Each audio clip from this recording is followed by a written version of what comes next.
pleasure to welcome you to this online breakfast roundtable on women in sport, which has been organised by the Council of Europe's Sport Division. And it is also my absolute pleasure to now hand over to Snezana Samadic-Markovic, the Council of Europe's Director General of Democracy, for our opening welcome. Snezana. Thank you very much. And dear participants, indeed it is my pleasure to welcome you all, of those who are taking part remotely and in person today. I welcome you on the breakfast roundtable on women in sport, organised by the Council of Europe Sport Division, as mentioned. You all know, I hope, that gender equality is our business 365 days a year. And it is an important policy goal of the Council of Europe and of our gender equality strategy 2018 to 2023. And the strategy supports the effective realization of gender equality both through the implementation of standards and through measures and activities around 6 strategic objectives. And those 6 strategic objectives are prevent and combat gender stereotyping and sexism, then prevent and combat violence against women and domestic violence. Third is to ensure equal access of women to justice. Fourth is to achieve a balanced participation of women and men in political and public decision making. Fifth is protect the rights of migrant, refugee and asylum-seeking women and girls. And the final one is achieve gender mainstreaming in all policies and measures.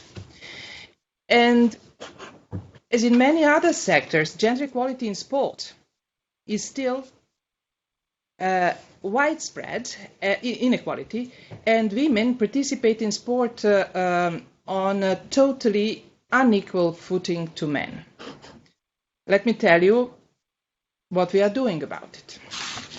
From 2018, our large partial agreement on sport ran a joint program with the European Union called All In. And this was to tackle the problem of gender inequality head-on. As part of this project, data in 6 areas was analyzed across 17 countries. And the indicators, they have focused on following areas. Again, 6 of them.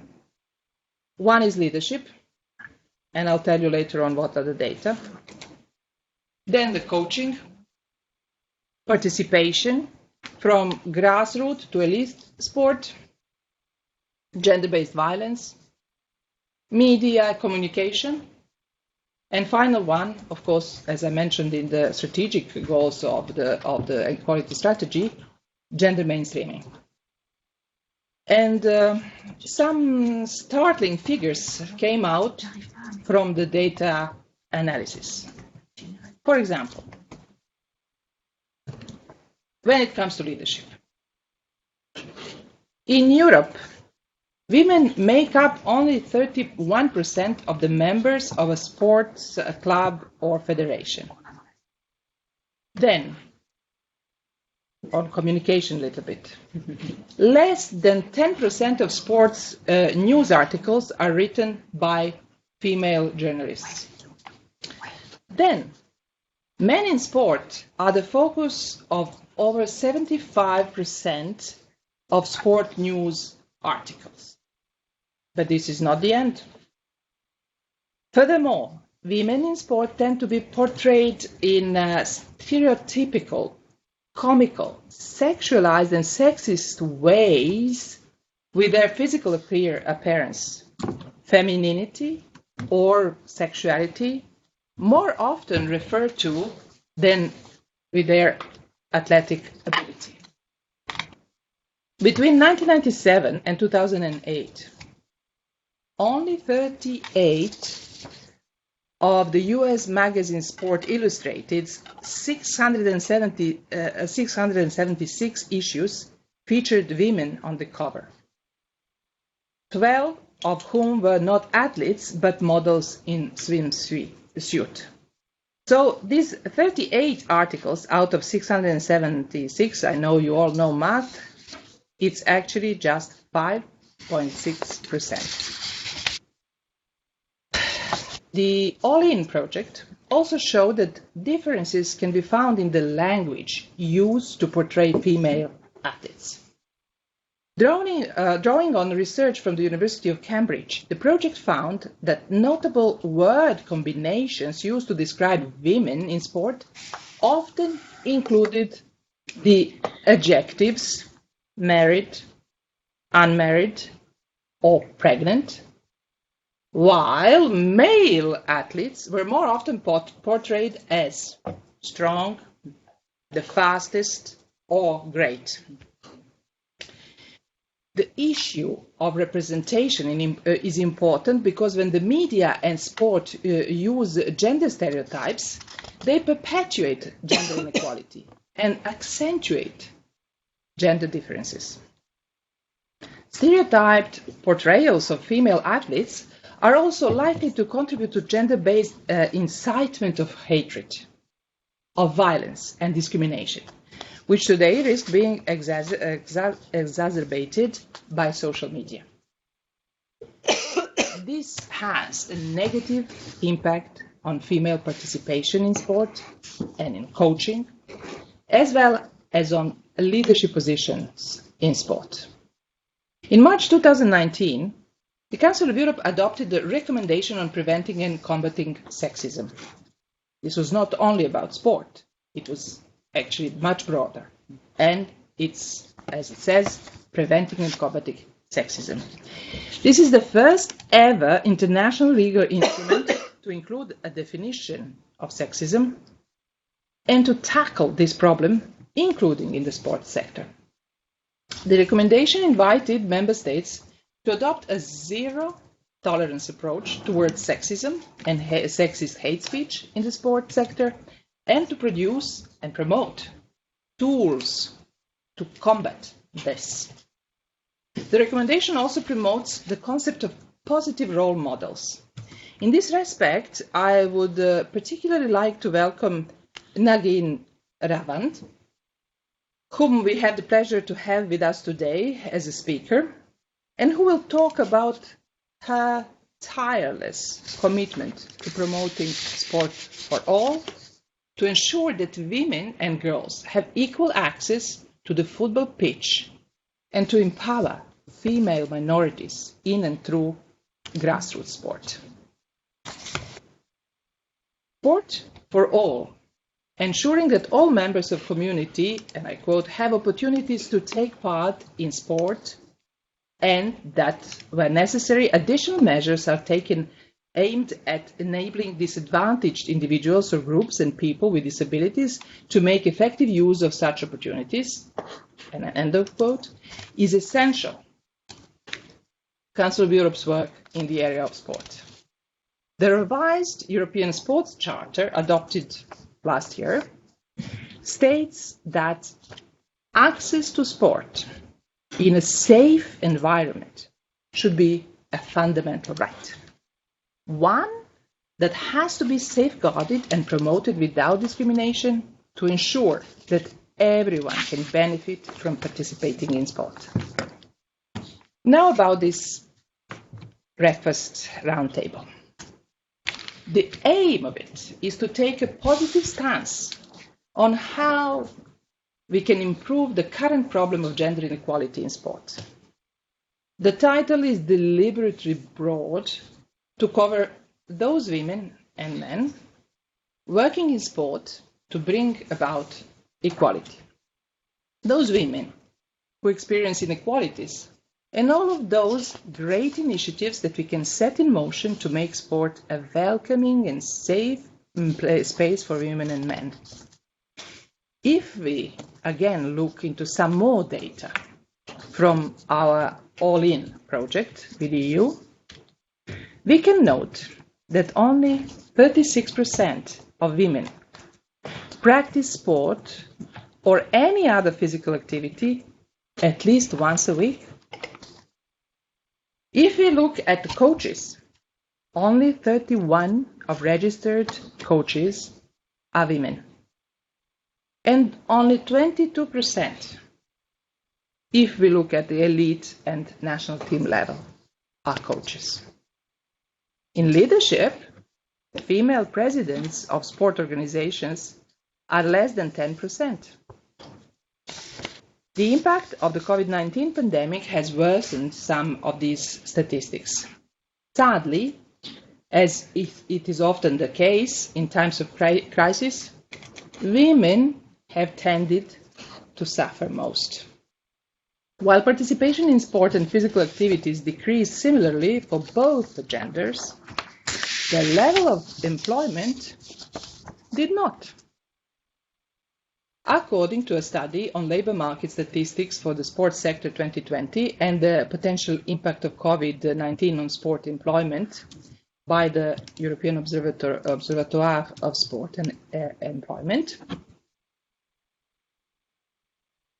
whilst the study noted a general overall drop in percentage of people employed in the sports sector, it found that categories most affected were women,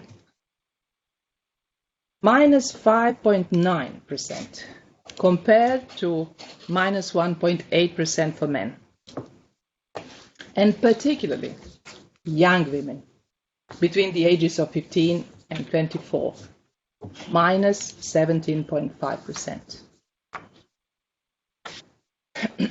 There has been some promising news on the elite sport front, although we also see what our panelists and speakers had to mention in this area, including some positive feedback from the International Olympic Committee, which concluded that the 2020 Beijing Olympics were the most gender-based, gender-balanced Olympic Winter Games ever, with full gender balance in 10 out of 15 disciplines. In some disciplines, this was the first time that this has happened.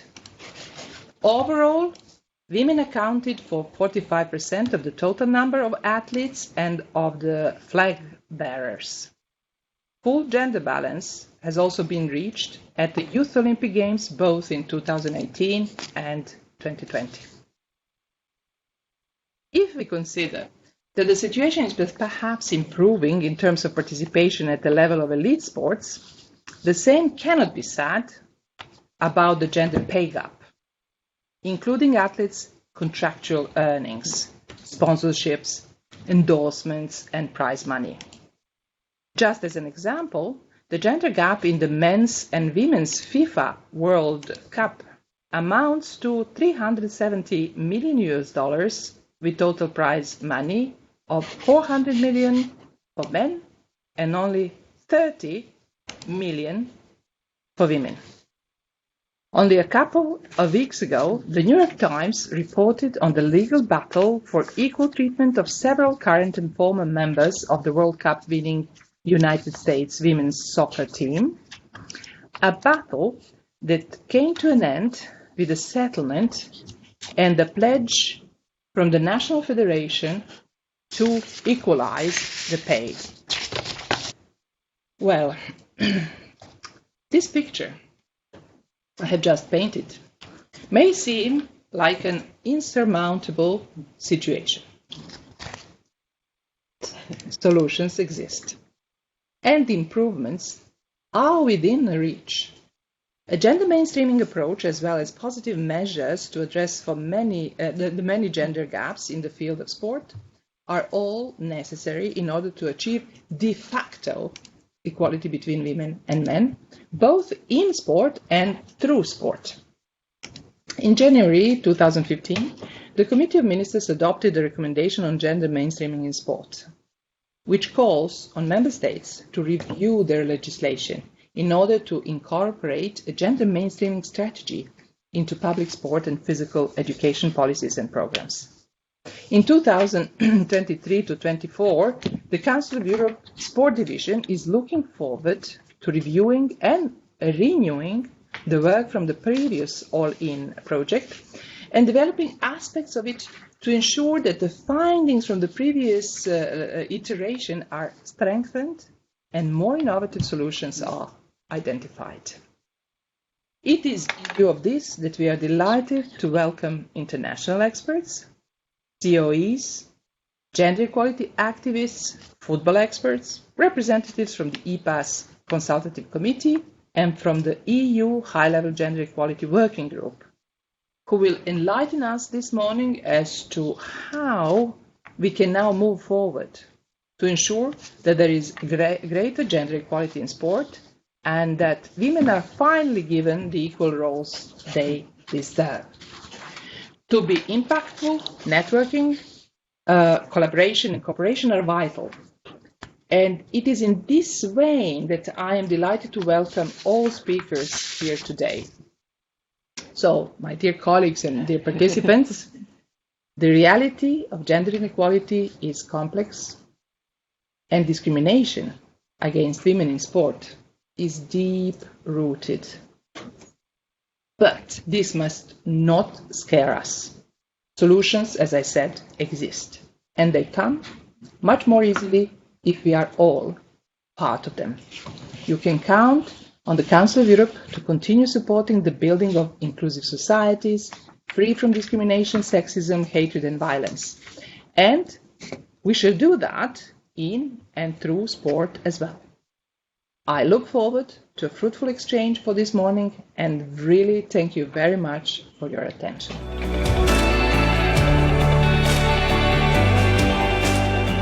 It is my absolute pleasure to hand over to Payosh Nimitra.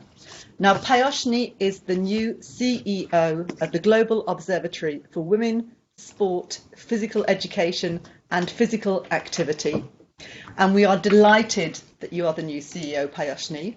Those of you who followed the EPAS Diversity Conference in September last year on protecting the human rights of transgender and intersex athletes will recall, no doubt, Payoshni's important role supporting intersex athletes, including Annette Nagesa in particular, at that diversity conference. So thank you very much, Payoshni, and over to you.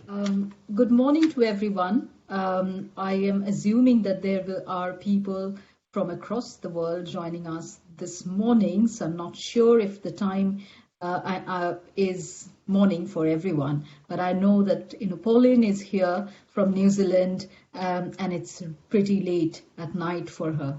So wherever you are, thank you so much for joining us, and it's a pleasure to sort of present the Global Observatory's future work. And thank you, Francine, for giving me the microphone first. So I will start by talking about a personal story, and it's about my own journey to sport and out of sport and then back to sport. When I was young, growing up in India, not many girls were playing sport at that time. But we were sent, many of us were sent to either music classes or dance classes. I was sent to a dance school. That was our physical activity. However, my experience in the dance school wasn't so great. My dance teacher's husband one day found me alone waiting for my teacher and abused me. It made me feel that I never wanted to go back. And I didn't. Instead, I wanted to go play sport, and this time, real sport. So I convinced my parents, who were very sport-loving people anyway, and I started playing badminton. So I came to sport in search of a safe space. But what was my experience in sport? I was doing well. I was playing sport 5 days a week for almost 4 to 5 hours every day. It was, full on. You really sort of trying to compete in the junior level. And then I had an abusive coach as well. Very verbally abusive coach. And the experience wasn't so great either. And I dropped out at the age of 16. I returned to sport to play for my university and eventually did a PhD on gender issues in sport, which was quite the first in India at that time. I also went to the Women's Sports Foundation, one of the oldest women's sport organizations in the world, founded by Billie Jean King, and interned there. I was a dropout who came back to sport to talk about the issues that girls and women face. I feel like that's the approach that we would like to take at the Global Observatory. We want to hear the dropout stories at the Global Observatory. We want to hear those girls and women who dropped out of sport. Most of the research that we tend to do focus on people who are still in sport. I believe to make sport safer, we need to step out and hear those girls and women, not only girls and women, any athlete, anyone in sport who has left the playground. That's one approach, as I just said, the Global Observatory will really like to take. And as I mentioned, the Global Observatory, and I'm sure there are people from the women's sports movement present here. There are people who are closely working on sport for development programs and therefore is aware of UNESCO's work, their current project Fit for Life. So those of you who are aware of these would know what Global Observatory is all about in many ways, because for 19, 20 years, we have been talking about the Global Observatory. In 2003 at MINEPS, before the Athens Olympics, it was discussed that a Global Observatory on women's sport, physical education and physical activity will be created. It took quite a long time, but in 2017, supported by UNESCO, it was adopted in the Kazan Action Plan that a feasibility study will be conducted on the Global Observatory. The Swiss Confederation came forward to fund that study, and eventually the Swiss Confederation came forward to incubate the Global Observatory. So today we are here in Lausanne, where the University of Lausanne, the City Council of Lausanne, and the Canton of Vaud, they have created an association that is incubating the Global Observatory for Women, Sport, Physical Education and Physical Activity. We are working towards shortening and changing the name slightly, and you will hear about it very soon. We also launched a LinkedIn group this morning, and we would invite everyone interested in the Global Observatory's work to join, because one of the things that we want to do is listen while we are designing our programs. As I was talking about the establishment of the Global Observatory in 2021, and now we are sort of in the planning phase, trying to launch the Global Observatory formally. I'd like to briefly mention that what the Global Observatory intends to do is reduce knowledge gaps in gender and sport issues. And how do we do that? We do that with evidence-based research, and we do that through inclusive conversation, and there is an emphasis on the word inclusive here, and we do that through collective action. So the key sort of strategic priorities that the Global Observatory will have is sort of collecting evidence, engaging with stakeholders in sport, and enabling those in sport. Now, while we do that, I also need to, at the end, I know that we have very short time. Francine will remind me very soon. So I'll just like to say a couple of things here.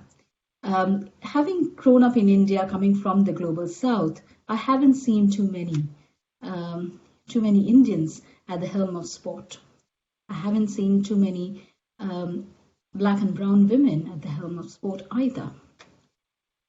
You would see a lot of talk about black and brown women's bodies in sport, in media representation, in the media and newspapers, but you won't see as many black and brown women leading sport.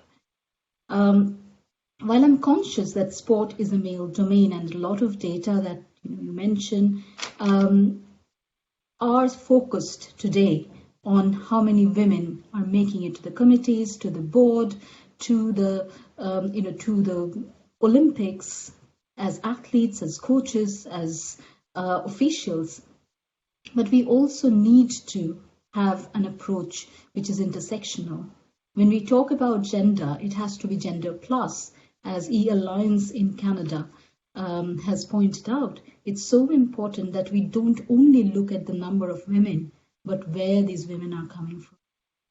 And I think in Global Observatory's work, that is what we would like to focus on. We want to be inclusive in a way that even, and sadly so, the women's sports movement across the world hasn't been so successful in doing.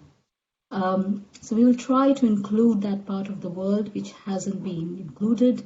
We'll try to hear those girls and women whose experiences haven't been heard. I'll stop there. Thank you.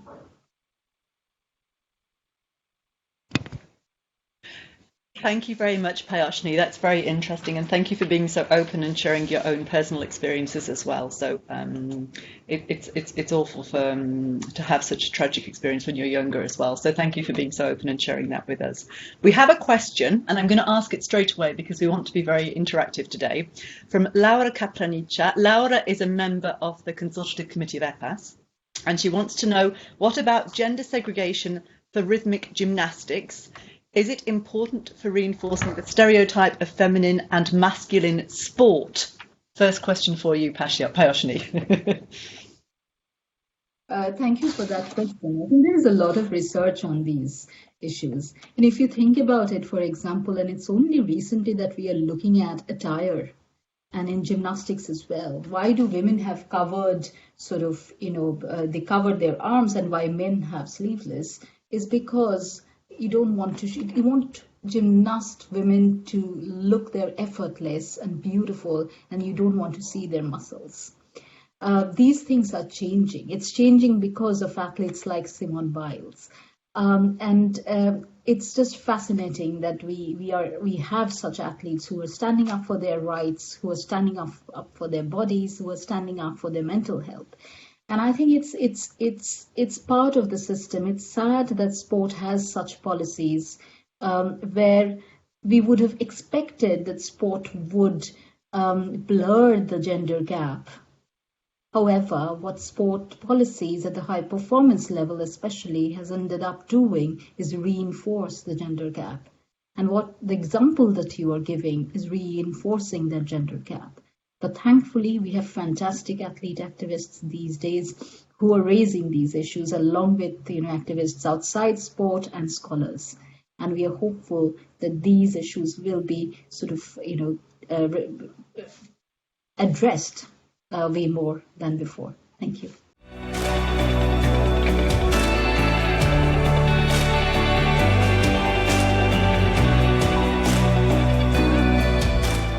So Pauline has very kindly agreed to stay up very late for us because she's actually in New Zealand right now, Pauline.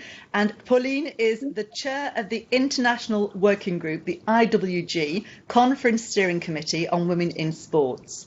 Now, for those of you who don't know yet about the IWG conference, this is a global important conference bringing together so many experts, and Pauline has worked so hard to make this happen. So we're really looking forward to hearing more. I think it's the 8th IWG World Conference, and because of COVID it was meant to take place this year. I think it was May, and it's been postponed now to November in New Zealand, and this means it gives us a little bit more time to maybe pack even more people into the IWG conference, Pauline. So thank you so much for staying up late to join us, and we're very much looking forward to hearing from you now about the conference. Good evening from New Zealand. And you talked about the coffee mug earlier. There might be slightly more than coffee in my mug, as it's 9:30 at 10 o'clock at night. So thank you for this opportunity to participate in this event. And I'd just like to share with you a little bit about the conference. As Francine has said, the International Working Group on Women in Sport, the IWG, is an established advocacy organisation. It's been around for about 25 years. And a different country hosts the Secretariat for 4 years. And New Zealand is the current host and is staging the conference later this year, November the 14th to the 17th, in fact. And as Francine has said, in order to preserve our vision, which is to create a highly interactive and collaborative in-person event, we made the decision to postpone the conference from May to December, when we know that New Zealand borders will be well and truly open, fingers crossed. So you'll be able to join us and immerse yourself in our shared kaupapa, our cause, through the world's best insights and case studies and toolkits, and stories of change that are woven together to inspire and accelerate more change. And in fact, our hashtag is Change Inspires Change. So we've already been on a 3-year journey towards the conference with the intent to galvanize the global community. We wanted to create an engaged, an empowered, a connected global network and a community of action. And just looking at the names on the list of participants here today, I can see many of you have already joined us as part of that community, which is fantastic. And these people have been involved in the global co-design of the conference because we wanted a real world input to the program. And the common thread has been around collaboration, shared experiences, building knowledge, and actually learning together. And through that process, we've been able to share good practice and ideas around gender equity in sport. And they're now being populated on the IWG Global Insight Hub, which you can access through the IWG website. So this group of now nearly 200 people, first of all, identified the most pressing local and global issues and challenges that affect all our communities. The composition includes senior leaders in international sport and sport for development, academic institutions, politicians, legal, medical, media, and of course, practitioners. And all continents have been represented.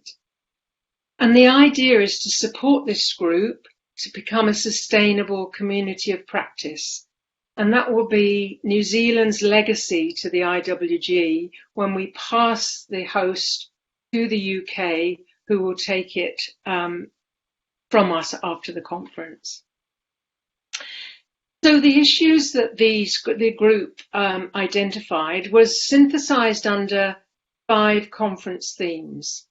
And they are very similar to the areas, Anna, that you identified that the Council of Europe are working on. So that's no surprise. The global issues: leadership, social change, active lives, high performance, and visibility and voice. And we've looked at those 5 themes through 7 different lenses. And these provide a variety of perspectives and help us to take a different view on the issues to find the solutions. And that's been the work of this global community. So the sorts of lenses are indigeneity, health and well-being, environmental sustainability, integrity, and so on. And again, a number of those factors you have already identified this morning. So based on that themes and lenses matrix, we were able to put together the program concept and structure. Now, the really exciting part about this conference is that it's based on social learning principles. The fundamental philosophy is to create an environment, either in Auckland or online, to provide an opportunity for participants to learn from each other. So it's about interaction, engagement, and connection, not just sitting and listening, as so often is the case at these conferences. So, just to pique your interest a little more, it's a 4-day hybrid event with participants attending both live in Auckland, yay, and online. And each day has a particular focus. So the first day, day one, is called the landing. It's when you arrive from your journey, you're excited and a little anxious, and you want to find a sense of place and connection. So the whole story on the first day of the sessions is really to provide a snapshot of those themes and saying, what's happening out there in the world? What do we actually know? Then day two is the wonderment, where we have this abundance of riches, baskets of knowledge. It's a real day of discovery. So then we can talk about what's working. Day three is the meaning. This is the day where we start to feel a part of something very powerful and we build confidence and purpose. It's where at any conference we start to make sense of what's happening, and we have a whole day of lots of different activities. Think of a sweet shop, a lolly shop, where you can see everything and it's a whole variety of activities. And then day four is the launching, where you go out back to your own country or place where you're living and you say, now what am I going to do? What is my commitment and my own accountability? So there'll be lots of action planning and getting together with like-minded groups. So that's the program, and we will be assisting all the travellers on this journey to navigate their own personalised experience with the use of technology. And we'll be engaging with people early in the piece, as soon as they register, so that we can help them to identify their challenges and aspirations and what they want to achieve through the conference. We've got over 200 sessions mapped out over the 4 days with nearly 500 presenters. So it's going to be one hell of a party. We know we've made 2 major announcements today on International Women's Day. One, we've relaunched the registration because of the postponement. We've now put together the new package.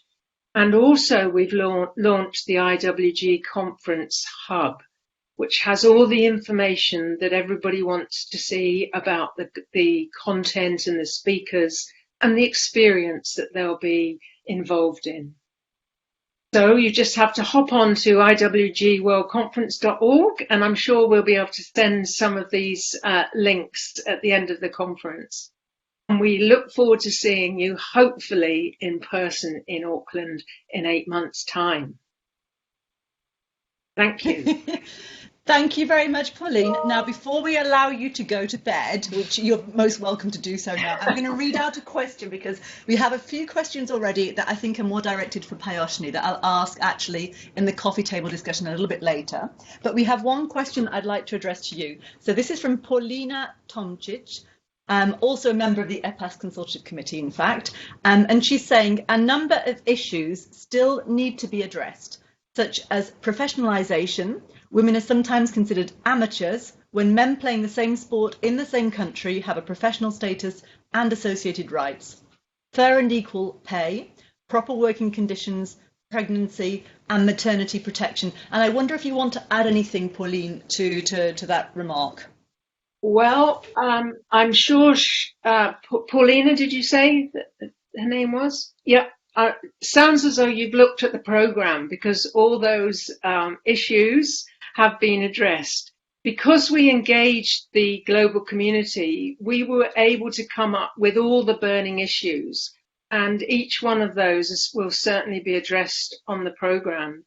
So what we've asked for is we went out for a call for presentations, and anyone who's presenting at the conference has to present against our themes and lenses matrix. So we make sure that all those issues will be addressed through workshops, through lightning talks, and through lots of group discussions. So thank you very much for raising those topics. And Pauline, I'm sorry, we're not going to let you go to bed quite just yet. We have one more question, also from Paulina Tomic, and I think it's worth mentioning. I think it's an interesting question as well to also ask you here. So she's asking, one topic that requires further focus is the social rights of women athletes.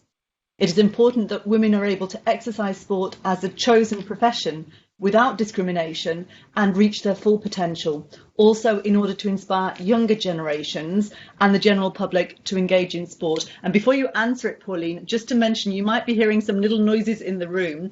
We in fact, in the enlarged partial agreement in sport, if I dare do say so, have a predominantly a female team around us working very hard to bring today's event to play. Anyway, so you have Paulina's second question. Okay, thank you, Paulina, for asking those questions. And as I said earlier, we've got 5 themes: leadership, social change, active lives, high performance, and visibility and voice.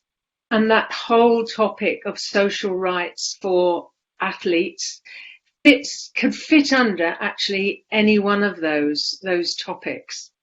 So we will have some specialist speakers who will be addressing how we can use sport as a vehicle for social change and addressing the rights of individuals, particularly for enabling women to excel in sport performance and providing an environment that allows them to do that.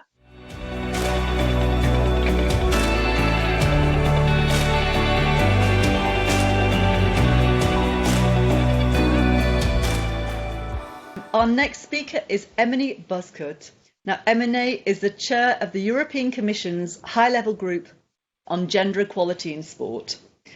Unfortunately, the recent report from the high-level group hasn't yet been divulged. I did try and get some extra information from it, but Emily, quite rightly, has to wait until it's allowed to be shared more widely. So we're very much looking forward to finding out more about how this group works and has an impact on people's lives, especially for women in sport. So Emily, if you'd like to join us now, and I'll hand over to you. Good morning. Dear ladies and gentlemen, first of all, happy International Women's Day. When it comes to gender equality, it didn't happen overnight. People fought hard for it. Picture it, New York, 1908. 15,000 women marched through the city.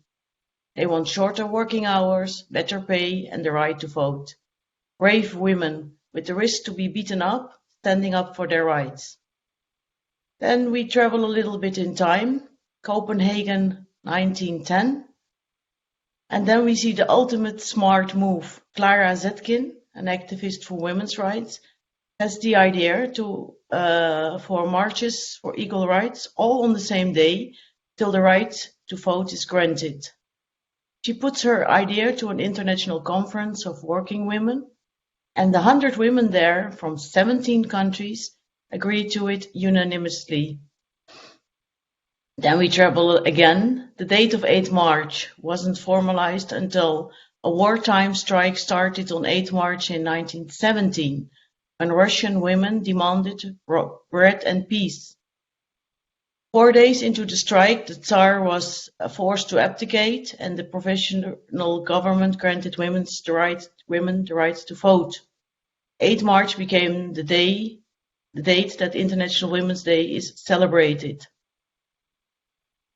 All these examples inspire me. In a time frame with no mercy to activists, women stood up and chose for change.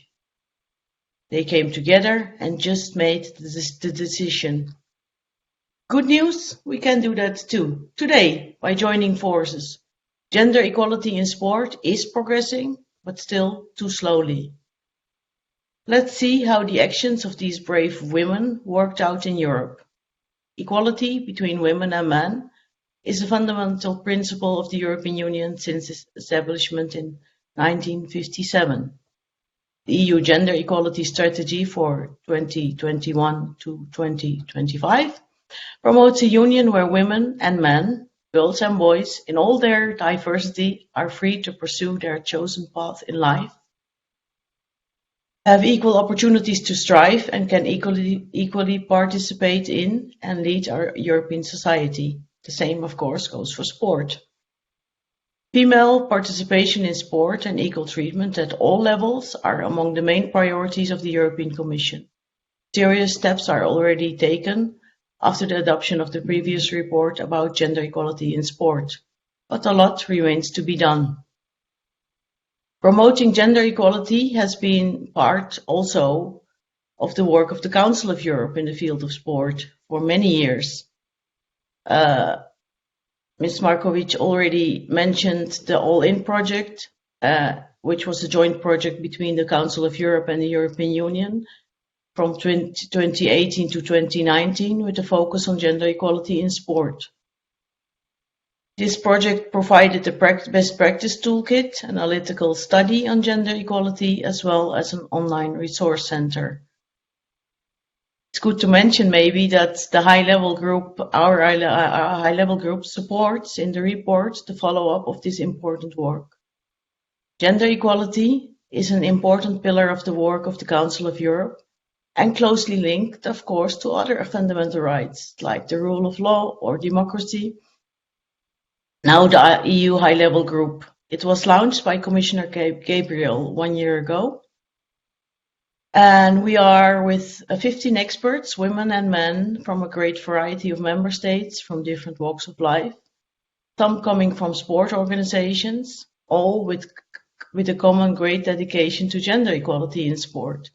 One of our rapporteurs, called Jeloshai, and our group member, Sarah Townsend, are here today as well. They will take part in the panel.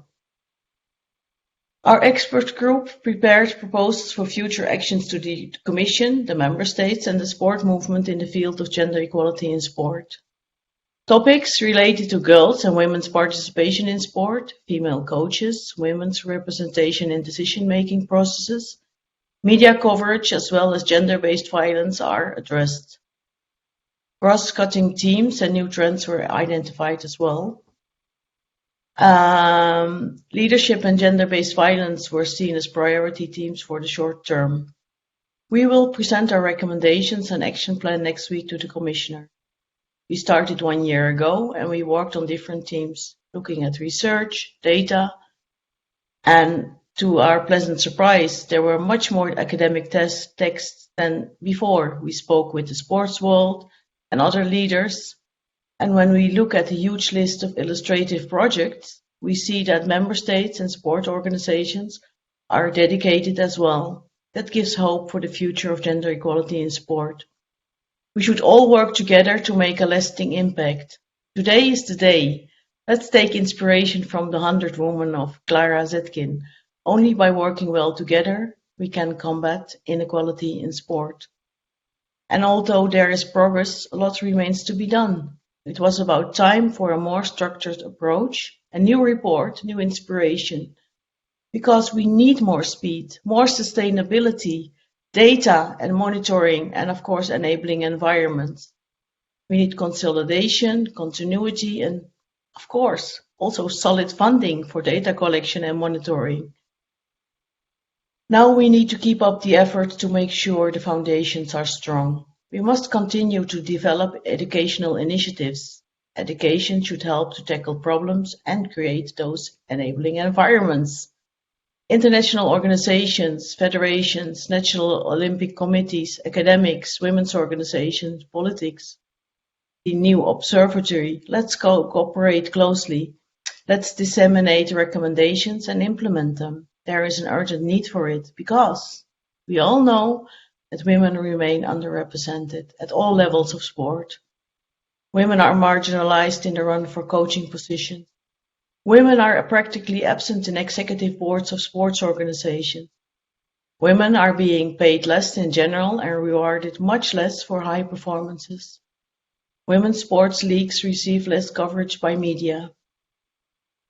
And saying that, sport is about achieving, being the best, the fastest, competing with others or with yourself, to win, to get healthy, to socialize and have fun. Sport is the place where a winning mentality thrives the most. Interestingly, it underperforms when it comes to a winning mentality to combat inequalities. I have been working on the role of women in sport for quite some time now, and although years are passing by, we are still dealing with the same issues. Leadership and pushing for more speedy reforms are needed. Because we should use sport for social change. We have gathered here today because we know that for the benefit of sport and the positive effects of sport on society, we need much more women than there are currently present in all layers of sport organization throughout Europe.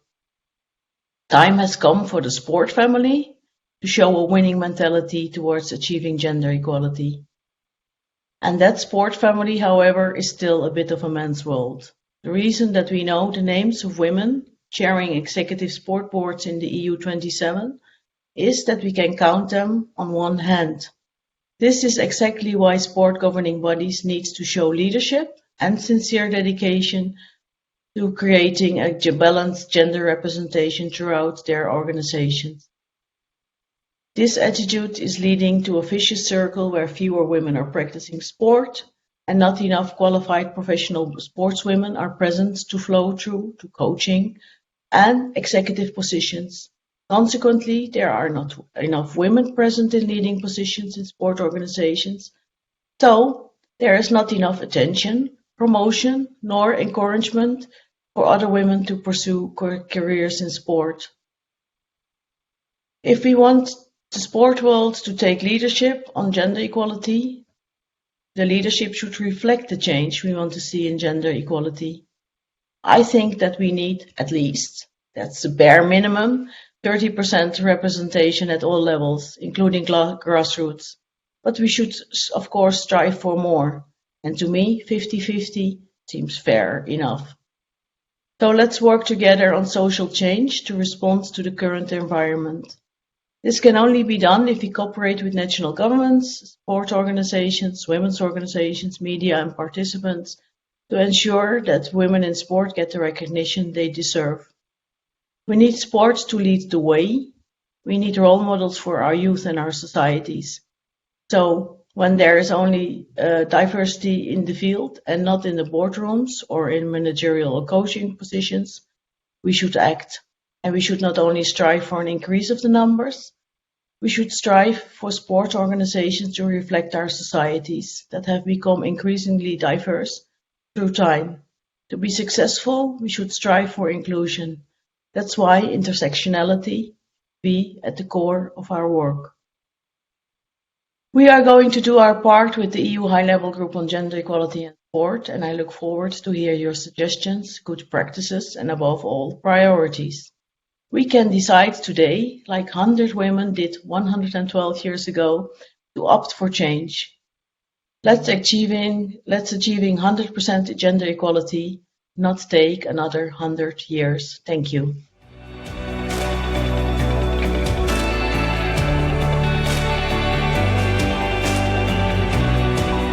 So I'm going to move over to our next guest now, and that is Nagin Ravand. Nagin Ravand is a Danish-Afghan football coach who fled Afghanistan as a child. Nagin's goal is to equalise the playing field and to use her voice to empower and engage girls and women to attract them to the football pitch. Nagin has many accolades and her dream is to one day coach the Afghanistan women's national football team. Thank you so much, Francine. This means a lot, and I'm truly grateful to be here. This is an incredible opportunity for a girl like me. So I think I'm just going to go ahead and say what I want to say because I have so much at heart. I started playing football by coincidence. My classmate Elizabeth in the first grade asked me if I wanted to play with her after school at her home, but she'd forgotten she also had football practice. So instead of canceling on me, she brings me with her to football, and that becomes the beginning of my journey inside the football world. A coincidence, because the odds of me playing football were very, very low. And what I did not know back then was that I had won the lottery. This is what football feels like to a girl like me, where most of you might take it for granted. Today, I'm a football coach and a leader on and off the pitch in different arenas. I try to prevent minority females in Denmark from going through the same obstacles I did when I first came to Denmark as a refugee from Afghanistan. And I was trying to fit in, not knowing that it was the art of standing out that would make me go all the way. I went from being a professional football player almost to becoming a football coach and leader. And one of the reasons for that was my desire to set the rules myself. Looking back at my time as a player, I remember being very skilled, but set aside because of my parents' resources. I remember having something to say, but not being heard because of the way I look. And until this day, in everything I do, I remember that. I was raised with the principle that when you aren't satisfied with the formation, you go and you educate yourself to be able to one day be the one in charge of what it should look like. So that's what I'm doing today. The starting 11 of my favorite team is right now not doing so good. And the team I'm referring to is called Society. I believe that you can't win a match with 11 players who look alike and also have the same skills. You can't win with 11 goalkeepers. That's a fact, right? And I think most coaches would agree with me on this matter. What we need to succeed on the pitch is differences. Players holding different positions with a different physique and technique and so on. So I'm thinking, what if we could transfer that thought, that football has taught me, and strategy into society? What if all of our starting 11 were not men or white? We really need to remember that the influence of those who start on the pitch are also the ones who will be seen. They are the one displayed on the screens, and therefore also the only role models the younger generations will be exposed to. So those who do not see themselves in those starting 11 will not see hope, will not see light or possibilities to one day make it on the team. Whether that team is the European Sports Division, the council, being minister of your country, sitting in the government, these are the teams I'm referring to. And how is that not a waste of potential? I've had success with building female football departments in disadvantaged neighborhoods here in Denmark, places I've lived myself. I've created several celebrations, festivals in the names of these girls and women who are usually overlooked in society, including myself. I've engaged hundreds of girls and women with a minority background, and me, 22-year-old me, and made sure they had sustainable offers to go to, even if it meant I had to be there myself every single time, 25 hours a day. And I managed to make a difference because of my own history, my own experience, because of my strategic thinking, which really wasn't strategic, it was just inclusive. I was thinking of everyone instead of thinking the way I wanted things. And all I ever needed to do all of these things was a football. And because of that independence, I was free to lower the demands and criteria for participation. I'm talking about elimination of participation fee, elimination of stereotype uniforms, elimination of obligations and demands, washing clothes, driving to matches. I managed to eliminate all these barriers that would make me worry when I was younger and prohibited me from going pro as a footballer, even though I had the opportunity, because the worry simply dominated the joy, which is what sport is supposed to give us. So in this way, I allowed passion to dominate pressure by being the one in charge, by being the one setting the rules, because I was taking on this social responsibility that should really be an obligation for everyone to take on, and not me, who at that time was 15 years old. I was moving with my family to this disadvantaged area from a new city, waiting for a place to play football, only to find a pitch but no girls, only to find a girl playing alone by herself, and that girl was me, because there was a club but there were no female members. No one had ever thought football might be something for the girls here. How is that not crazy? I got to form and specialize each football team, so that everyone would feel welcome and manage to feel pure joy and nothing else, something I could only wish for when I was younger. Suddenly, I was surrounded by girls in all ages, all nationalities, and there were actually so many girls wanting to play football that I remember going to bed some nights crying because why had I not been there sooner for these girls? And instead of seeing the opportunities they have gained now, I was focusing on the opportunities they had lost up until now. Because if there is something that can kick up doors, it's football. Kick up opportunities and network. So all they ever needed was information in terms of a role model, and not a folder or a brochure. They needed someone they could resemble themselves in. All they needed was someone to understand that with their background, football was never an option. Not because they weren't allowed, but because when you come from a country where football is associated with problems, you distance yourself from it. So think about it. Even in Denmark, there are clubs without female members. And it's crazy to even say this and to think that all it really took was me to change that and to make half a football club transform into a full one, a complete one. So if I, the so-called suppressed female from Afghanistan, where girls are not allowed to play football, could make all of this happen in Denmark, imagine like what you guys can do. And if all of you persons holding positions of power ever decide to actually do something, I'm begging you to please remember the female minorities who are like not just one score behind, but 2 scores, if not more.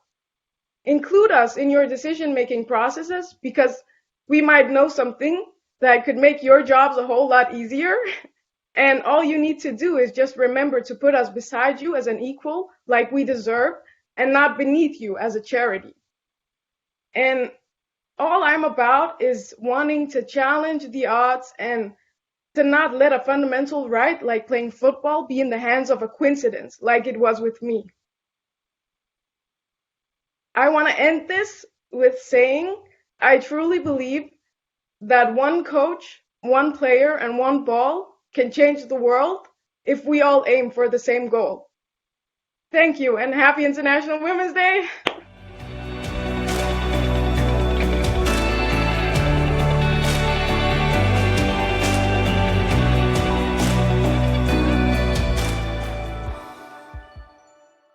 So our final presenter is Charlotte Girard Fabre.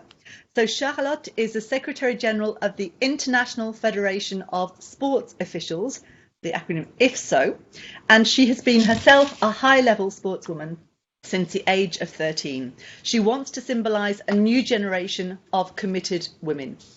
And just to mention, IFSO is one of the newest members of the EPAS Consultative Committee, and we are very much looking forward to hearing more about the correlation between sports officials, so that's refereeing, and gender equality. So Charlotte, we have Emily on the screen again. It's Charlotte we need right now.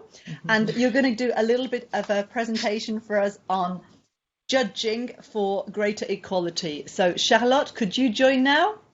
Ladies and gentlemen, welcome aboard, and good morning, good afternoon, everything. Hello. I'm personally very honored to be able to speak in the midst of this just assembly of experts. In my institutional role as a Secretary General of the IFSO, I would like to thank the Council of Europe and more particularly its sports department for the organization of this breakfast. The IFSO was created on March 8 at the Peace Palace of The Hague. So we are very proud of this date, and it is with you that we will celebrate the third birthday. I'm very glad for that. Recently, we become, with gratitude, the 26th member of the EPAS Consultative Committee, and we intend to contribute to a more ethical, more inclusive, and safer sport. Judging for greater equality is a theme that's very close to our hearts. Women are definitely the future of sports officiating, both in terms of statistics and in terms of values that drive us. If I come back to the statistic part, it is unfortunate that only France, AFCAM, the French Federation of Judges and Referees of all sports, created more than 30 years ago. So I said, only France, due to AFCAM, have the capacity to count its referees and to have statistics by age, by level, by sport, etc. Indeed, as surprising or even absurd as it may seem, no other country than France is able to give a figure on the number of its referees, and even less on the part of female referees. However, things are changing, mentalities are progressing, and through the Erasmus Plus project called WINS, several European structures have committed themselves to female officiating. The aim of this project is to conduct undertaking comprehensive research activities into the problems facing female sports officials and producing practical solutions which can support the organization responsible for their recruitment, retention, and development. Judging for greater equality is also about being aware that sports officiating is one of the primary ways in which children learn the value of citizenship. In fact, through officiating, one learns the notion of rules and laws, as well as the regulatory system in which they are used. Learning to enforce the rule is also a way to obey the law. When I talk about law and rules, I'm talking about the system of values to make us European citizens, free and equal as one. Respect is not an empty word when we talk about citizenship and living together. I respect referees for what they represent. I respect referees for the human being they are. I respect referees because without they, there would be not competition or game. Ref judge, but they judge ethically, impartiality, and with respect. Judging for greater equality is also to realize that sports officiating is a great opportunity for the emancipation of women, young or old.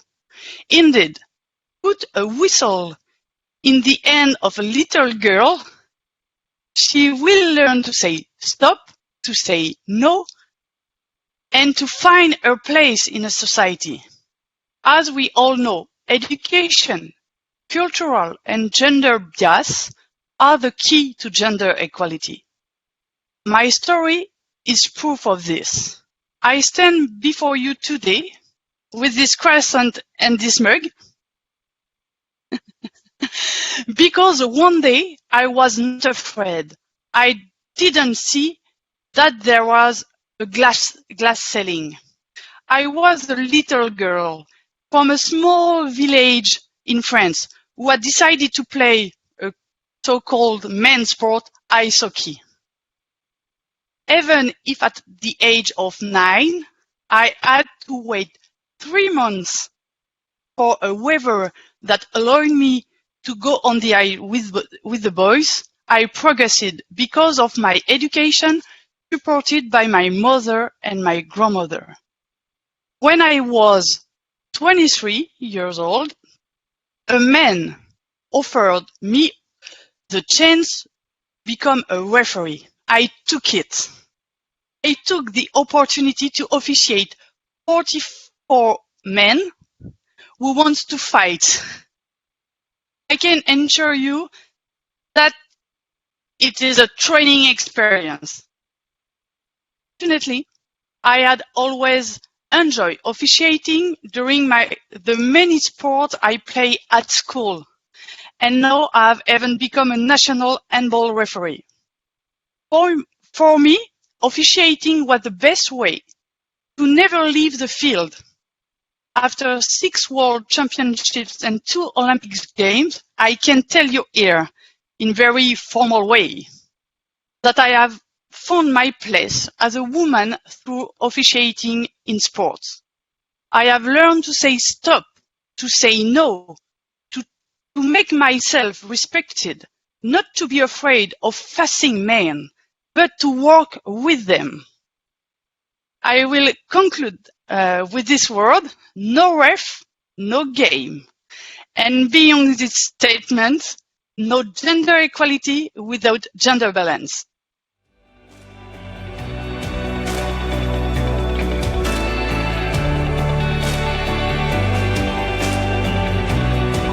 So now I'm going to hand over to a panel, and we're going to have a round table, coffee table discussion. So we have 40 minutes. We've already got some questions from the general public, which is great. And I'm going to invite back 2 of our initial presenters. That's Payosh Nimitra and Nagin Ravand. And on top of that, we have 4 extra panelists who will now join our discussions. They are Jane Dennehy, who is Director of the Gender Hub. Jane is a researcher and a consultant specialising in gender and sport. She teaches at the University of London, and whenever I have a gender and sport question, she's my go-to person.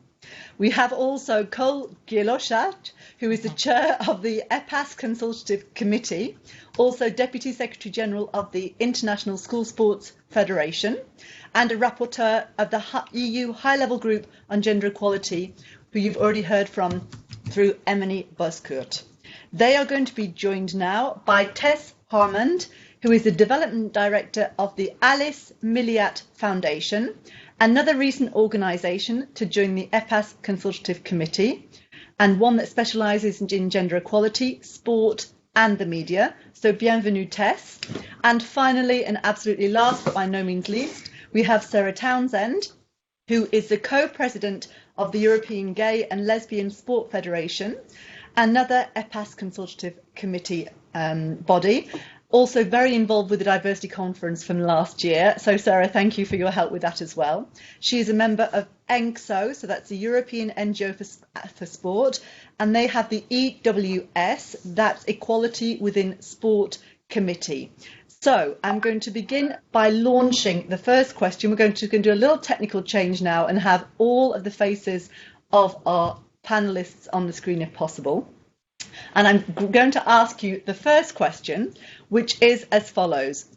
And I'm going to ask the person individually because that's the easiest way to do this. So starting with you, Cole, our man on the panel of the day with your mug. We're glad to see you intact. Could you name one step which could be taken to improve women's position in sport? And it could be your opinion or your organisation's opinion. Thank you for such an easy question. And I hope I would have the answer for all of us, which will conclude the meeting. Good morning, everyone. Happy to have the mug and happy to be on board to this panel session. Obviously, in working for ISF, the International School Sport Federation, and promoting education through sport, we really believe that we have to join forces from the very beginning, from the school sport and from the physical education.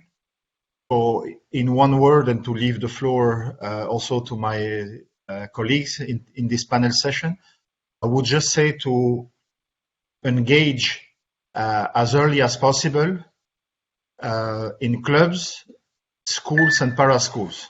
And that's where the education is about, and it's to build bridges, pathways for sustainable change. You know, this morning I was coming here by car, and in the Brussels or Belgium news was that one of the main football clubs in history of Belgium was reducing their budget for their women department.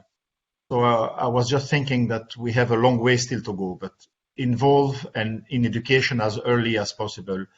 That will be the key. So here it is for my answer, Francine and the colleagues. Thank you very much, Cole. Next question is going to Jane. As I mentioned, Jane, you're my go-to person for gender equality advice in sport. I send you urgent messages when I have questions, as you know. So could you tell me one step that you would recommend that could be taken to improve women's position in sport? And again, this could be your opinion or it could be linked to your academic research. So what would you recommend?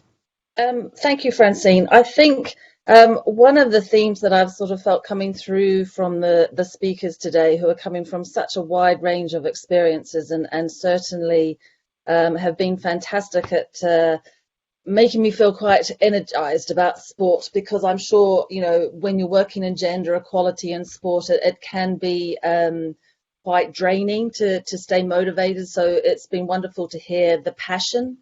I think what I would like to contribute to your question is that we think about sport, because it's, you know, so huge really. We use a 4P model where we think about the product, the profession, the personal and the pastime. And I think that my essence of what we can contribute to sport, what my opinion of sport is that we need to break it down. And I think what I've seen coming through today that is often missing is the personal. It's the personal stories. It's why we're all invested in sport. It's why we get up in the morning. It's why we keep battling. And I think if we can amplify those personal stories, then you start to build critical mass, because you build connections amongst people on a human level. And I think gender equality is all about critical mass. And us seeing and enjoying the similarities and differences that we have with each other around this shared passion of sport, whether that is as an elite professional, as a coach, as an official, as a researcher, as a journalist. And within all of that, my fifth P that I would add to the model is the pipeline. We have to be consistently looking at the pipeline. If we're looking at leadership, you know, what's the pipeline? Where are the women coming from? Are we engaging them in, you know, university graduate programs where they can connect and network? If we're looking at media, are we supporting, you know, young photographers and filmmakers and journalists through the pipeline? So, you know, that's it. My 5 Ps are what I would say is my contribution. Thank you very much, Jane. My next question is going to Tess. Now, I have 2 questions for you, Tess, just to... Great. The first one is, because your organisation is called the Alice Milliat Foundation, could you perhaps, first of all, tell us a little bit about who Alice Milliat was? Because for many people, as is often the case, there is a problem of invisibility of women's history. So, Tess, if you could let us know a little bit more about that. Yes, of course, with pleasure. So Alice Milliat was an activist during the past century, and she did a lot for women, and particularly women in sport. She fought all her life so that women could participate in women's sport competition, and most importantly, for women to be able to participate in the Olympics. So to do this, she was really an important leader, actually a pioneer, because she was the first woman in a position of leadership in the sport world. She became president and founded the Women's Sport International Federation, with which she organized the first international women's sport competition that she called at the time the Women's Olympics, before the International Olympic Committee said, you don't have the right to do this right now, you have to rename it the Women's World Olympic. But the success was so important that step by step, these competitions attracted more and more people. And in 1928, women were able to participate in the athletics events of the Olympics in Amsterdam. And Alice Milliat was the first woman to judge an Olympic event, actually. So there's a lot to say about this character, because she is very unknown at the international level, but also in France.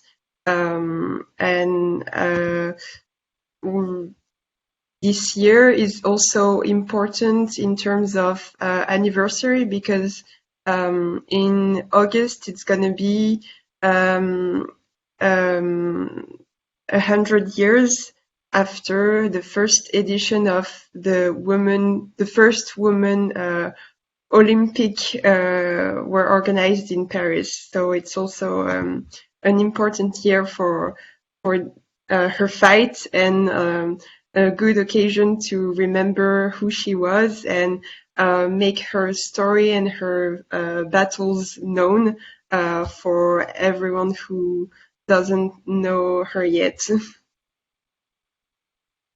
Tess, thank you so much. I think it's really important that after this, anybody who hasn't heard of Alice Milliat goes and looks her up and finds out a little bit more, and then finds out more about your organisation as well. As I mentioned, I have two questions for you straight away. So the second question is from the audience. It's from, I hope I pronounce your name properly, apologies if I don't, Pedro Teichgräber. What can we do locally and in terms of media/social media and journalism to close the gender gap between men and women in sport? So Tess, as your organisation deals with media especially, I wanted to address that to you first of all. Yes, thank you. What we try to do is, I think it's a bit similar to what Jane was saying in terms of trying to amplify the stories of athletes, leaders, referees, any women invested in the sport world. We are really trying to do that at our level, but also to influence institutions and media and encourage them to do this. I think one of the work that has to be done is to train future journalism, also to integrate more diverse views when they're going to write about sport, also to deconstruct stereotypes. As it was mentioned earlier, for the Olympics in Rio, there was a study showing that a lot of commentaries were more about the personal life of women athletes rather than their performance at the games. So I think there's still a lot to do on this field, and for this you have to start at the beginning, and it's at the training of future journalism and media. So there's a lot of answers for this. I think I'm going to stick with these two. And I'm going to let everyone else share their ideas, because a lot of things are possible. Thank you very much, Tess. I'm actually going to move on to a question now for Sarah. I have two questions for you as well, Sarah, if you're ready for these. And because you have different caps as well today. And the first one I want to ask, what prevents more LBTI women from being activists and advocates in sport? Good question, and a big question. I think we've touched on a lot of issues here today. We've touched on representation, we've touched on intersectionality, we've touched on passion, we've touched on the idea of if you can see it, you can be it. And I think all of those things, pose barriers, especially for LBTI women, because we already have, we're out of the mainstream. So I think what we need to be doing is making sure that our institutions, our sports structures, our clubs, it's challenging all of those, challenging ourselves to make sure that we open sport to everybody, make sure that it's available to everybody, so that LBTI women, all women, we talked about different, Nagin, her very inspirational speech there just shows us that sport can make a place for everybody, and we need to open our institutions and challenge ourselves to be able to do that.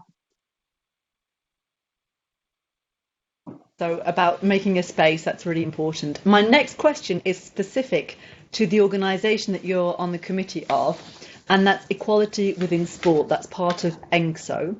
So could you tell us a little bit more about what the EWS believes are the challenges for women and sport in Europe right now? And we'll go back to the first question. What steps can be taken to improve that situation?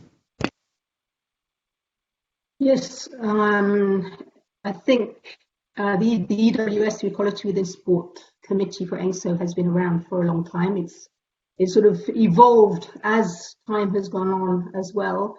And just recently we took a look at the long-term strategy, short-term strategy, and decided that what needs to be done at the moment, or the real challenges that are posed in women's sport at the moment, is to take an intersectional approach. We have lots of communities that are not welcome in sport, or that find particular barriers to sport. We talked already about the LBTI women. Nagin and Payosh have already mentioned, two other communities. We talked about the Global South. We talked, about the IPAS Diversity Conference that touched on the place of interest, trans and intersex women. So at the moment, we see sort of all of those barriers, and EWS has decided for years to concentrate this year, for example, on the LGBTI issue in sport. Then we will move on to sort of looking at the socio-economic barriers in sport. There's, and so on over 4 years. So we're still keeping a gender vision, but actually acknowledging that even within that vision, there are specific barriers, and those need to be addressed now. Thank you very much. Now, Payosh, we have a few questions for you, but I'm going to try and take them one at a time. The first one is from Elsa Arapi, who is from the European Broadcasting Union. I think you might know her already. We work together already. Dr. Nimitra is talking about abuse in sport, and I wanted to raise the issue of online harassment of female athletes and sport professionals, notably women journalists. And are there measures being put in place to moderate online content and ensure harassers do not continue to act with impunity? Thank you, Francine. It's a very serious question, and I'm glad that it has been asked in this forum. There have been complaints from athletes, especially with with social media being so powerful in recent times, where athletes engage a lot. There has been a lot of example of abuse, and especially in the area where I have worked in the more than last decade, athletes with variations in sex characteristics, we have seen a lot of abusive content in social media. As far as journalists are concerned, women journalists, in any case, women journalists in any sphere have been facing a lot of discrimination. But when it comes to sport, it's been such a male domain that you see fewer women journalists. And I have heard, in working in India, a lot of my friends who are journalists often say that how difficult it is for women to report on sport, because often the stadia where they have to go to report won't have a toilet for women, press journalists in that area. When they go sort of for smaller sort of tournaments, they don't even have those kind of facilities there. So it often becomes a kind of, a barrier for women to continue to report on sport in itself. Now, when you are talking about abusive online abuse, you also need to look into the atmosphere where women keep working, women journalists, often abusive, often extremely hierarchical, often very sexist. And that is obviously represented in online, online events that we run, and also in social media. There are obviously ways to also control that. Recently I'll be speaking at the at an event, and we decided, it's a virtual event, we decided that we will sort of ensure a little bit of sort of screening of questions and comments that would come to the speakers, because you get distracted, you get often if you take a stance on a certain debated issue. So these are worries of current day, especially on now that our lives have become so virtual, and we need to really find ways to combat them. I don't have a direct answer, but yes, we will like to look into this on behalf of the Global Observatory. And so the second question for you, Payoshni, that we have now, it's from Laura Maria Chidia. Again, I hope I pronounced your name properly. How can we bring the Global South and North together to tackle these gender inequality issues and learn from each other? And what would be your advice for equal partnerships between different actors? So Payoshni, if you could answer that. Another great question. So I was referring to this. I was referring to how, in many ways, Eurocentric the sport governance has been. Especially international sport governance, of course. And it has been really difficult for not only girls, not only women from the Global South, but women and men in general from the Global South to penetrate into this sort of this international sport governance that we have seen. Most of these sports federations, international sport organizations would mostly have men, but also men from certain parts of the world. And if they had women from certain parts of the world. Now, this is something that some of us have been talking about for some time. It takes a long time. One person, you will see some examples of, I am now in Lausanne, which I never thought I could be. I never dreamt myself to be in Lausanne, heading an organization here. Now that's the problem. We have never seen this happening before. But it's changing now, which is what is a great sign. And it's a big responsibility as well for those of us who are making it this far, to ensure that we open the doors for many more. Equal partnership is something that we aspire for, but equal partnership is not going to probably happen in a few years from now. But if you want real change, it can't happen overnight. So we will have to work towards it, and it's going to take a long time. We also need to acknowledge, quickly, Francine, I'll just add, we also need to acknowledge that there are plenty of issues that we discuss as if they were in the past. For many of us in different parts of the world, they are in the present. I can give you the example of Duti Chand, athlete who came out being lesbian in India, and how she was faced with a lot of discrimination after she did that. A lot of support as well, but both. then we can talk about one of my friends from South Africa, Nagin Ravant, who's been fighting to get, fighting to make sure that women get to leadership position in sport in South Africa. These are fights probably in certain parts of the world people were fighting many years back, but in certain parts of the world we are still fighting them. And these stories need to be, as Professor Jane just mentioned, these personal stories need to also come out and make sure that we know that these fights are going on. Thank you, Payosh. And we have two questions I'd like to address now to Nagin. One is following on from what you've just said, actually, Payosh, and the other one is a little bit easier. I think we'll start with the difficult question. This comes from the audience. I think it's Antonio Marino. Again, hopefully I pronounced your name properly. And he'd like to know, in terms of women's football, I'm assuming here, what is the actual situation in your country? That's a difficult one. Yeah, so I know for a fact that maybe only 4% of all the women in Danish football have another minority background than their ethnic Danes. So that's the first issue. And besides that, there are, if I managed to create a female football department in only the neighborhood I lived in 2 separate clubs, and that was only where I was, let's imagine what's going on in the rest of parts of Denmark. So I think there are a lot of issues we could address, but of course my focus is the one I resemble myself with the most, and that's with the minorities. So we're falling behind unless there are more people willing to go into it with heart. Yeah. And my second question for you was going back to the question from Pedro Teichgräber, and this was the one about what can be done locally in terms of media, social media and journalism to close the gender gap between men and women in sports. And I know you've been very active. So what role have you taken to try and help that?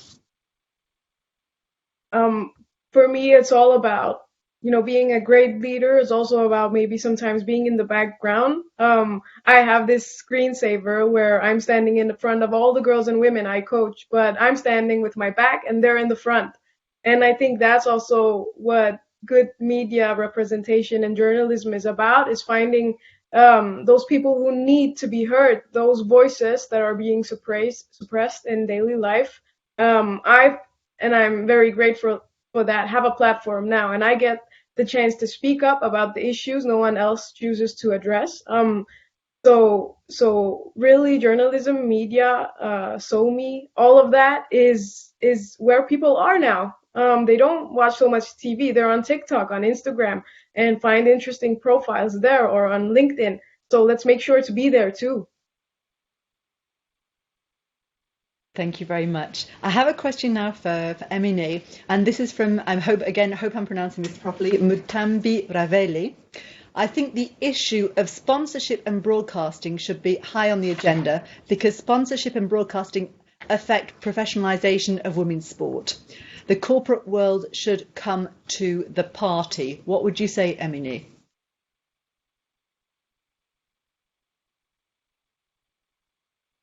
Me? Yes, you. Yeah, okay, because I am not on the panel.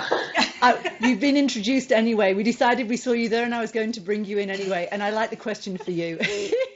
Okay, can you repeat it? Yes. So it's the issue of sponsorship and broadcasting being high on the agenda, because this affects professionalisation of women's sport. So the idea is that the corporate world should come to the party. And I guess what I'm hinting at is this may be something that you looked into in your high-level group, and then we'll ask Cole the same question. Yes, we actually did, because it makes literally women and women in sport visible. So there are very lucrative contracts, and sponsorship is an important part of it. And the situation now is that men have better contracts than women. When it comes to broadcasting sports events, you see that on prime time, it's in general men practicing sports. So that should change, because when you change the visibility and the contracts, there will be more possibilities for women to practice sports. There will be more support. Also, the social and economic situation is important, which we touch upon as well. So please look at our report next week. It will be online. So it's a part of a whole system,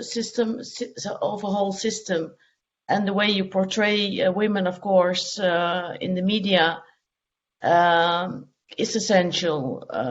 I think more and more you see it improving. A lot of sports are taking women much more serious than years ago, but still there's a world to win. And it all starts also with, and then I'm referring to a previous question, also how the media portrays them.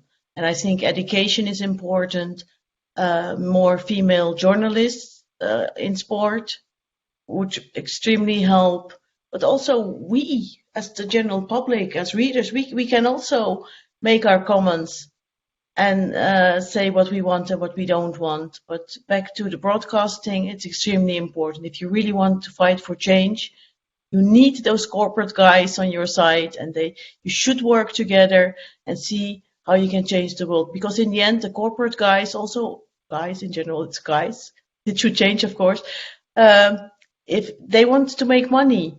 And women in sport, it also means money. So we need to convince them that it's also for their benefit. Thank you very much, Emine. Thanks for joining the panel last minute, coerced. Cole, the same question for you. This is to do with bringing in more broadcasters. So what would be your proposals, how we can bring the corporate world more into play? I think that Emine said almost everything, not only because she's still my chair for a week, but indeed there is a lot still to be, to be done. And as Emine said, it's a system. But still, we have to make sure in approaching the equality, that the equality is well structured in terms of support as well when it comes to the athletes. And the famous case in track and field a couple of years ago with a famous worldwide brand called Nike that stopped the contract of a couple of athletes because they were pregnant and they could not, for a certain amount of time, practice the sport or being broadcasted. So it means that all the system has to be put it in place. So in broadcasting, it's the famous case of how many cameras, what do you bring in terms of investment around the field, just to look the same, maybe as the same level, or to be as exciting or passionate as something that the men's can be. So it's the whole system there that has to be involved. And we do notice, for example, if I take the example of the cycling, which is imposing for 1 or 2 years to have the same cycling races back for men and women, and the same efforts try to be brought in terms of logistics, that it pays. So that's where for having the sustainability, we have to have the system. And the system has to come also from the top. And being in the Council of Europe is the member states, of course, but we have to work together, member states and federations. But usually, I mean, in the world of sport or gender equality studies for the last 10 years, a lot has been produced. A lot of initiative has taken place. But I really believe that in the next period, maybe 3-4 years, we have really to join forces of what it worked based on the same kind of approach or documents to make it happen really on the field. So that's the only thing I wanted to add to Emine. Thank you for the question. Payosh, before I hand over to you, I just want to ask Cole another question which comes from the audience. So this is from Isabelle Bumier. She's most concerned. I am happy to see one man in the panel. Why do we not have more? I think that gender equality is not only a women's problem. Men can help with this topic, especially as they are more present in decision-making positions. Cole, if you'd like to answer that. You asked me to answer on something that you decide, right? Okay. Thank you, Francine. I appreciate very much. It strengthened our very good relations. But indeed, without revealing what is in the report for next week, as Amine underlined, and Sarah was part of it as well. But there is this notion more and more of a man as an ally that has been introduced more and more this last period and years. And I think I repeat what I said before about if we want sustainability at long term, we need to join forces at all levels. And being a school sport, I think education has a key role to play from an early age. We see the new generation coming in, and we really need, I like to work on keywords, not all the P's of Jane. So I moved to another letter to say that the key word is probably the gap. You know, education, sport has to do a lot with the gaps, and to fill in those gaps, to keep on practicing sport, to keep on enjoying being involved with sport. So we need that everyone understand the same, I mean, be on the ball for the same target. So I come back to you, and I'm really happy that I could be the allied man today, Francine, not only for you, but I hope for the panel as well. So thank you very much. Thank you, Cole. And of course, we're delighted to have you here as well. Your mug finally reached you intact. The first mug, we didn't on purpose send you a broken mug. We're glad. So Payoshni, over to you, because the question was to do with this idea of sponsorship and broadcasting. And actually, I was going to ask Tess the same question as well. So Payoshni, over to you on that question, the corporate world. Just quickly, because Nicole mentioned Nike and what happened with athletes who were pregnant and were not funded during that time. It ended due to some advocates for sure. Nike ended up coming up with a pregnancy policy for athletes, and I think that is what we need to look at and work towards. We need to have these policies that corporate houses who fund athletes, who sponsor athletes, but also federations and government ministries start sort of adopting as part of their framework. It's so important that that is done. I think it was crucial that Nike came up with a policy on this issue. And Tess, I wonder if you want to add anything from the point of view of the Alice Milliat Foundation, because of course you're working with the media. So I wonder how you work with corporate organisations as well to bring them on board for your projects.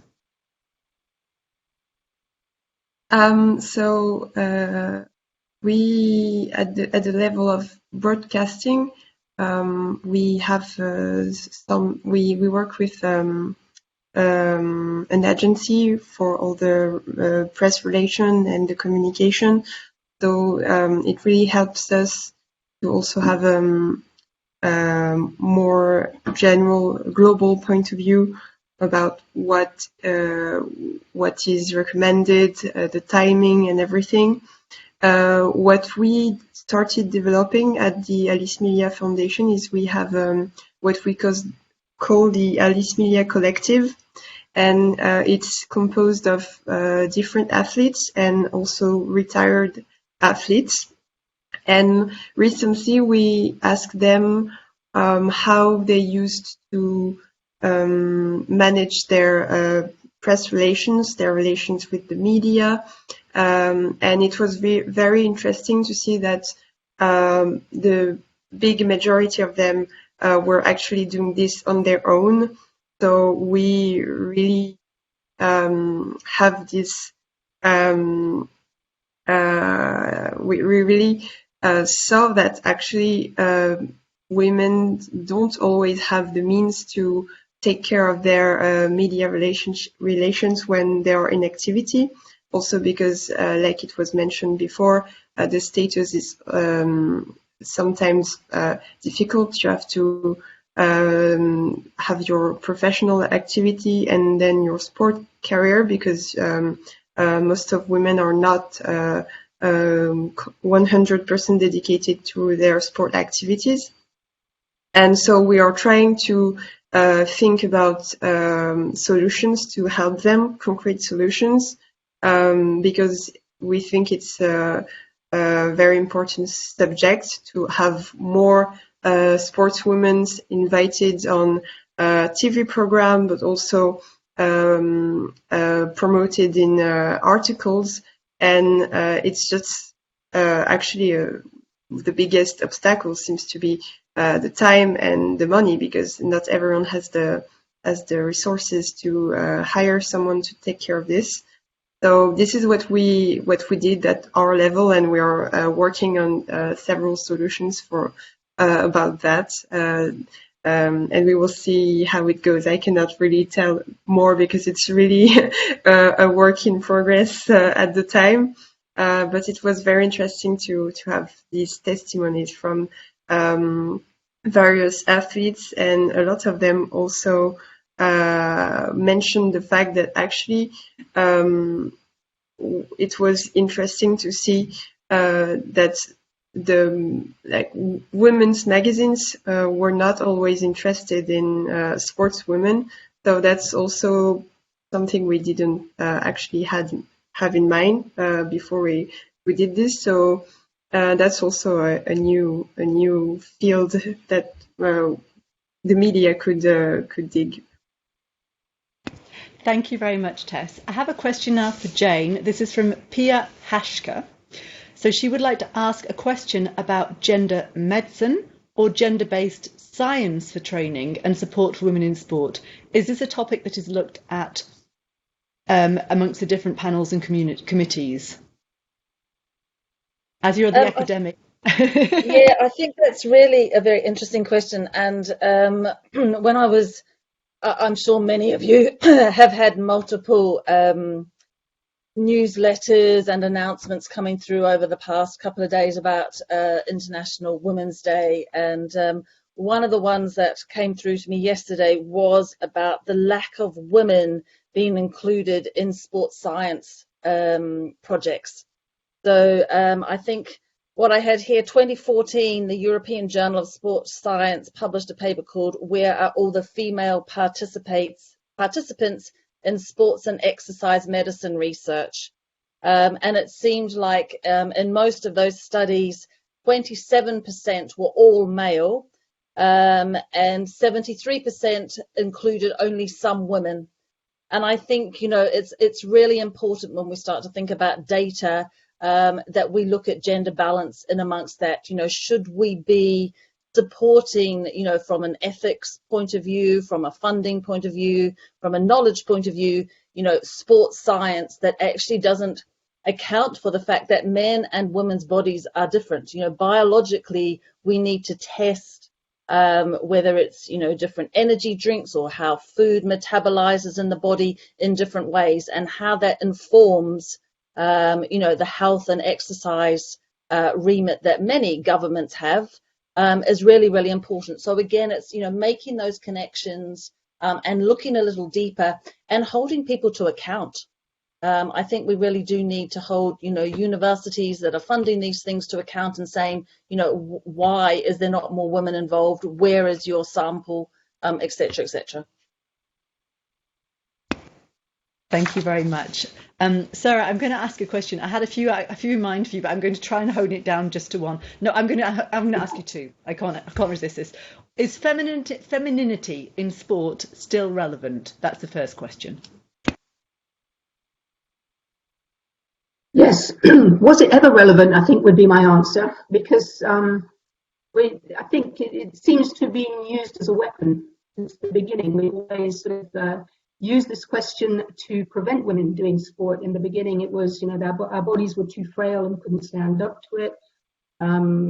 That sort of held up for a long time.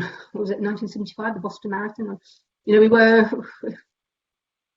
prevented from sport on that basis for a very long time. And I think, you know, very recently, where we see the challenge coming in is the work that Payosh Nimitra was doing, you know, on the trans and intersex, is again, it's taken another angle on the same question and using femininity as a weapon again to prevent now a different community doing sport. So I would just say that no, it's not relevant now, and it's never been relevant. And I think we need to get away from away from using it as an issue. We have, as Jane said, we have differences in our bodies. We have differences in the way that we do sport. We have differences in what we need to do sport. But that doesn't mean that we can't do sport. It just means that our particular way of doing sport needs also to have its platform, I think. I'll stop there. So the second question is, I think it's a tricky one, really. While sport governance has been a male domain, how inclusive do you think the women's sports movement has been or is?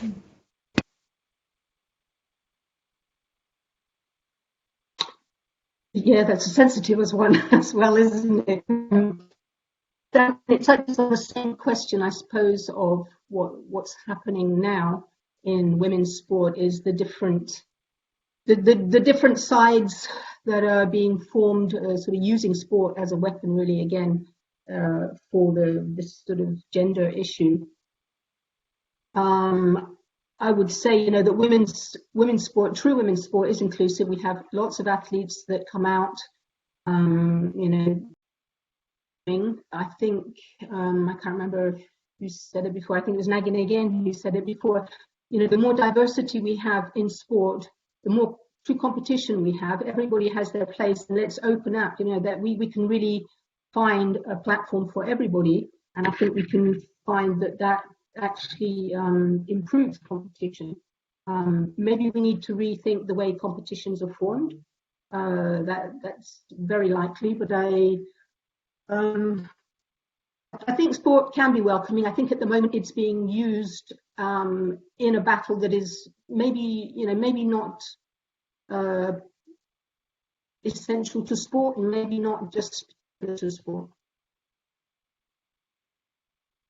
Well answered, because they weren't easy questions. I have one more question I'm going to ask to Nagin and then to Cole, actually, to close up, and I'll hand over to Sophie.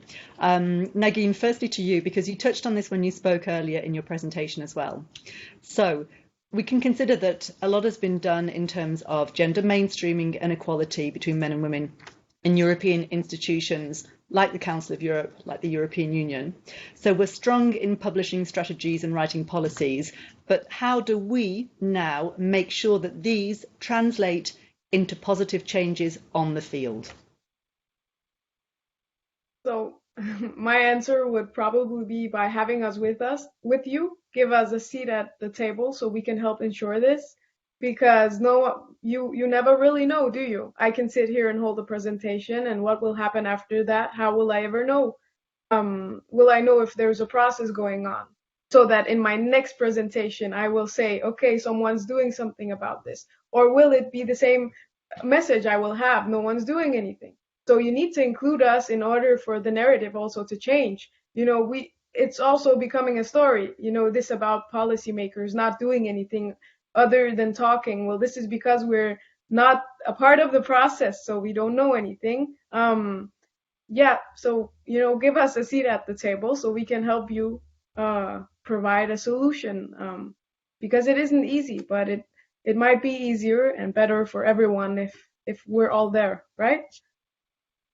So Nagin, we've heard that loud and clear, and we can assure you you'll be having a seat at the table very soon.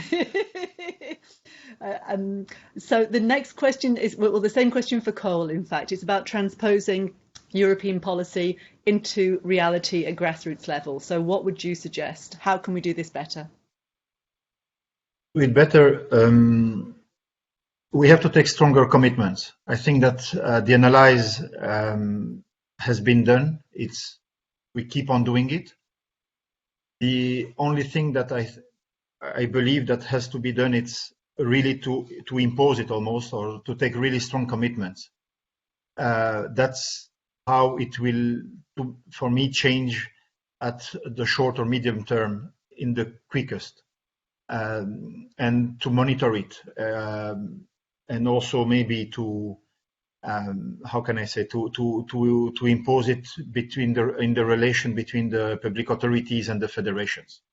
I think it's last week the French Olympic Committee presented its plan of development and strategy, and one of the strong commitments was that one, the parity.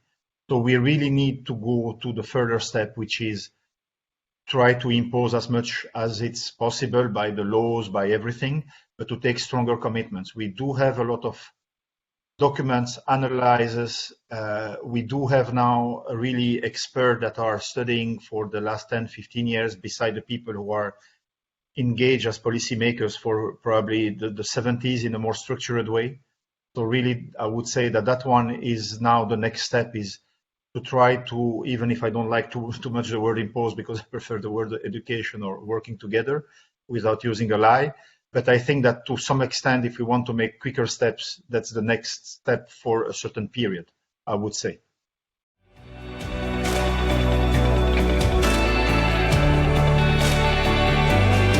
So I'd like to thank you so much for being part of the dialogue today, all of the presenters, all of the panelists, and being so open to the questions, because, as I said, they've been asked mainly from the audience, so you didn't know what was coming. So thank you so much for being part of this informal discussion. I think it's really important to have this type of event as well, where instead of simply having presentations, we actually have a dialogue as well. So I think dialogue is really crucial in all of this. For the closing words, it's my absolute pleasure to hand over to Sophie Quesney, head of the Council of Europe Sport Division. Sophie. Good morning, everyone. Colette, don't make me laugh. I know we're already six minutes past the ending time, but it's too important not to say a few words and close this breakfast roundtable. And there was no better way actually to start International Women's Day this way, or to close it for Pauline from New Zealand. We've had fascinating discussions. It was recalled from the outset the role and the action of the Council of Europe since its inception on this subject. We have, of course, the European Convention on Human Rights, which is essential. In the field of sport, we have a long-standing also action regarding gender equality, in particular the enlarged partial agreement on sport. I recall that we had a recommendation on gender mainstreaming that was adopted in 2015 already. But as we've heard, gender inequalities persist in so many aspects of the sports world and at all levels, from grassroots to elite. This includes inequality when practicing sport, accessing facilities, coaching or leadership, media representation of athletes, as well as salaries and bonuses. Combating sexism and gender discrimination in sport will remain high on the Council of Europe's agenda. And this is why I'm delighted to mention our joint project on hate speech in sport, which just started actually, which will also enable us to tackle this issue. Gender equality will also be on the agenda of the Conference for Ministers responsible for sport that will be held in Antalya in October. Moving to the interventions and presentations we've had, we were delighted to hear from all of our speakers. This morning, we know that the Global Observatory looks set from Lausanne to play a central role in the advancement for gender equality in sport in the world, by ensuring that there is constant monitoring of the situation at global level and strategic guidance for the change. Payosh, thank you for making sure that we are hearing the voices of unheard, and that the dropout stories and sad ones can be a source of change for the future. As the largest gathering in the world on women in sport, the IWG conference has been fostering and will continue to foster the positive change women and girls need in global sport and physical activity. So Pauline, I hope you're asleep by now. We hope to join you in November in Auckland. The hashtag change inspires change is definitely something I retain. And today you just launched or relaunched the registration and the IWG hub for the conference. Emine, thank you for this traveling time in the history of International Women's Day. And yes, so much remains to be done to achieve 100% gender equality, as you've called for it. Winning mentalities and leadership must drive the change, and sport is instrumental to social change. We look forward to reading the report and the action plan of the EU high-level group on gender equality. Nagin, I feel so privileged to have been aside you today. Thank you for sharing your moving story. Thank you for your passion and your energy.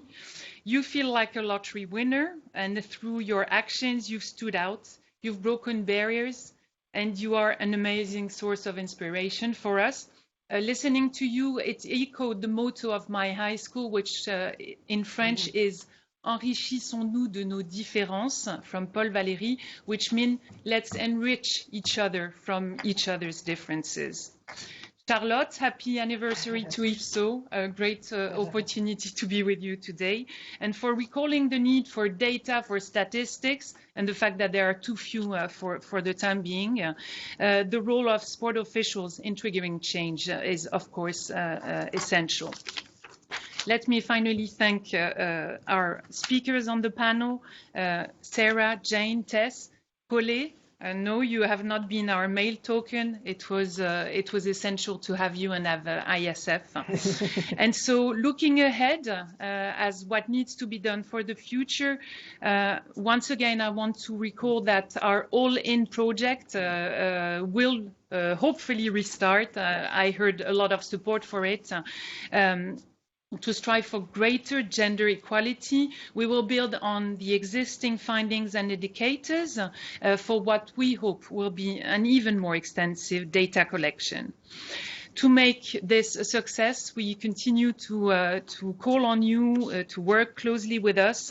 You are international experts in the field. We've heard a lot today from you, and together we hope to build a better space for women and girls in sport.